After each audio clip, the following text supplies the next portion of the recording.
पाकिस्तान खे फौरी तौर माली इमदाद जी ज़रूरत आहे। मूं वटि लफ़्ज़ न आहिनि जेको ॾिठो उहो बयानु करे सघां। ॿोॾि सबबि लखे माण्हू मुतासिर थिया आहिनि। मौसमियाती तब्दीली अॼु जे दौर जो सभ खां वॾो मसइलो आहे। गॾियल क़ौम जे सेक्रेटरी जनरल एंटोनियो गुतेरेस जी सिंधी बलोचिस्तान जे ॿोॾि सट इलाइक़नि जे दौरे खां पोइ कराची में प्रेस कॉन्फ्रेंस। परॾेही वज़ीर बिलावल भुट्टो ज़रदारी जो चवणु आहे मौसमियाती तब्दीली हिकु वॾो चैलेंज आहे। ॿोॾि मुतासिरनि जी बारी लाइ इमदाद जूं कोशिशूं कयूं पियूं वञनि।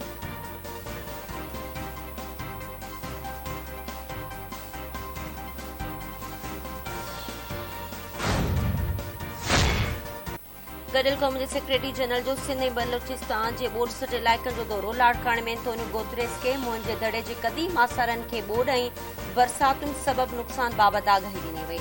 एंटोनियो गुतेरेस जे ॿोॾि मुतासिरनि सां मुलाक़ात। वज़ीर आज़म ऐं बिलावल भुट्टो ज़रदारी सां गॾु गॾियल क़ौम जे सेक्रेटरी जनरल बलोचिस्तान जे ॿोॾि सट इलाइक़नि जो दौरो कयो।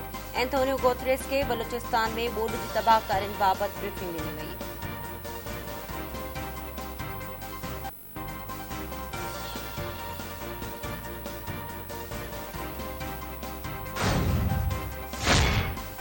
पाकिस्तान मौसमियाती तब्दीलियुनि जे असर सबबि मुतासिर थी रहियो आहे। पाकिस्तान में ॿोॾि सबबि थियल वॾी तबाही ते ॾुख आहे। गॾियल क़ौम जे सेक्रेटरी जनरल एंटोनियो गुतेरेस चयो त पाकिस्तान सां मोहबत जो रिश्तो आहे।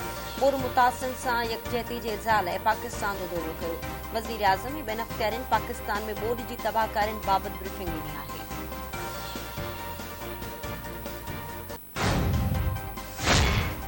गॾियल क़ौम जे सेक्रेटरी जनरल जो दौरो असां लाइ फ़ख्र जहिड़ी ॻाल्हि आहे। ॿोॾि सबबि 3 करोड़ 30 लख माण्हू मुतासिर थिया। परॾेही मामलनि वारे वफ़ाक़ी वज़ीर बिलावल भुट्टो ज़रदारी गॾियल क़ौम जे सेक्रेटरी जनरल सां गॾु प्रेस कॉन्फ्रेंस कंदे चयो त खेसि यकीन आहे त गॾियल क़ौमूं ॾुखे वक़्त में पाकिस्तान खे अकेलो न छॾींदियूं।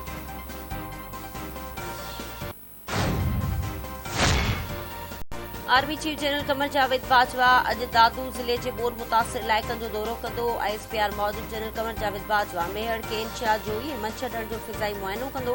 आर्मी चीफ ॿोॾि मुतासिरनि सां मुलाक़ातूं बि कंदो। जनरल कमर जावेद बाजवा इमदादी सरगर्मियुनि में रुधल जवाननि सां बि मुलाक़ातूं कंदो।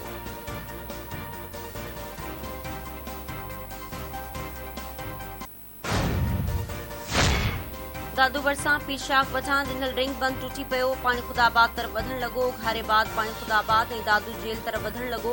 दादू शहर बुॾण जो ख़दशो। डिस्ट्रिक्ट जेल इंतिज़ाम अख़्तियारियुनि खे आगाह कंदे एमरजेंसी लागू करे छॾी। जेल में मौजूद 329 कैदियुनि जी मुंतक़िली लाइ आला अख़्तियारियुनि खां इजाज़त तलब। जेल सुप्रींटेंडेंट मौजूद ज़िले इंतिज़ामिया पुलिस ऐं भरवारनि ज़िलनि खां कैदियुनि जी मुंतक़िली लाइ गाॾियूं तलब कयूं वियूं आहिनि।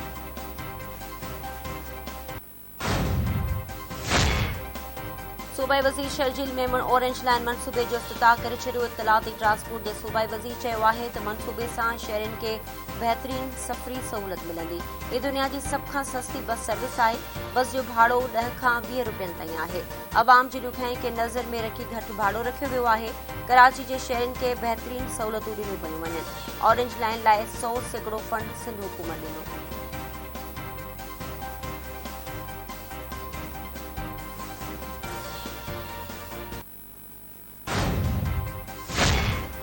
लाहौर जी एहतसाब अदालत रमज़ान शुगर मिल्स रेफरेंस जो तहरीरी फ़ैसिलो जारी करे छॾियो।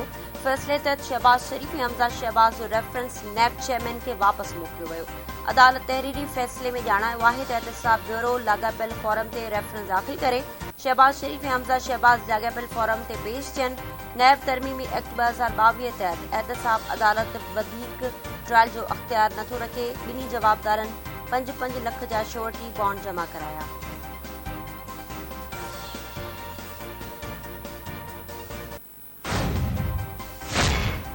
लाहौर जी special central court money laundering case में वज़ीर आज़म शहबाज शरीफ़ खे ईंदड़ ॿुधणी ते पेश थियण जो हुकुम ॾींदे लिखत में हुकुम जारी करे छॾियो।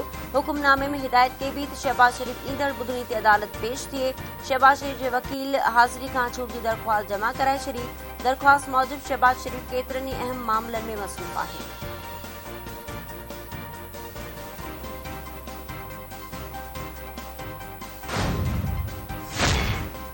लाहौर जे मंशा जे अंत वारी अदालत में राणा सनाउल्लाह ख़िलाफ़ केस जी ॿुधणी घरू मामलनि वारे वफ़ाक़ी वज़ीर राणा सनाउल्लाह हिकु ॾींहं जी हाज़िरी खां छूट वारी दरख़्वास्त जमा कराए छॾी।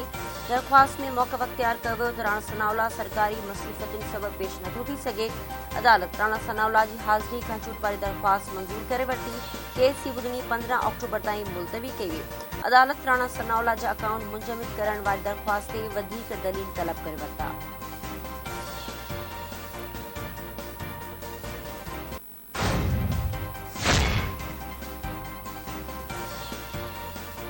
अॻूणे वफ़ाक़ी वज़ीर शेख रशीद समाजी राब्तनि वारी वेबसाइट ते जारी कयल बयान में चयो आहे, डॉलर जी खोट सिंध में फसलुनि जी तबाही ऐं महांगाई जो तूफ़ान क़ौम जो इम्तिहान आहे। रियासत ऐं अवामी ताक़त आम्हूं साम्हूं आहिनि।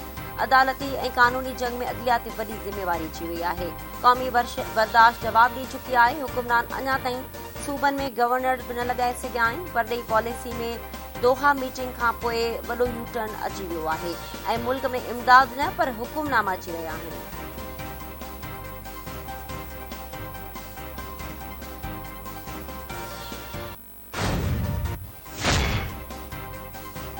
नवकोट जी पुलिस लॉकअप में चोरी जे शक में गिरफ़्तार थियल नौजवान फौत। नौजवान मंज़ूर कोड़ई जे वारसनि पुलिस ते नौजवान खे तशद्दुद करे क़त्ल करण जो इल्ज़ाम हणी छॾियो। पुलिस वाक़े खे आपघात करार ॾेई छॾियो।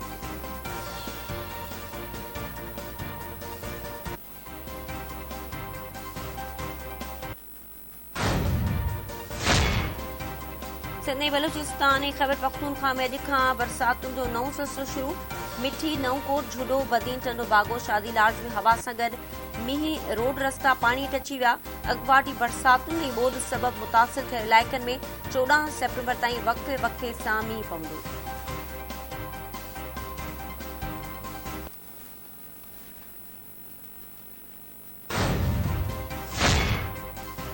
ऐं ऑस्ट्रेलिया जी कप्तान Aaron Finch one day international cricket खां रिटायर थियण जो ऐलान करे छॾियो। एरन फिंच सुभाणे आचर ॾींहुं न्यूज़ीलैंड ख़िलाफ़ पंहिंजे करियर जी आख़िरी वनडे मैच खेॾंदो। 36 वरनि जो एरन फिंच पंहिंजे करियर में 145 वनडे मैचिस खेॾियूं।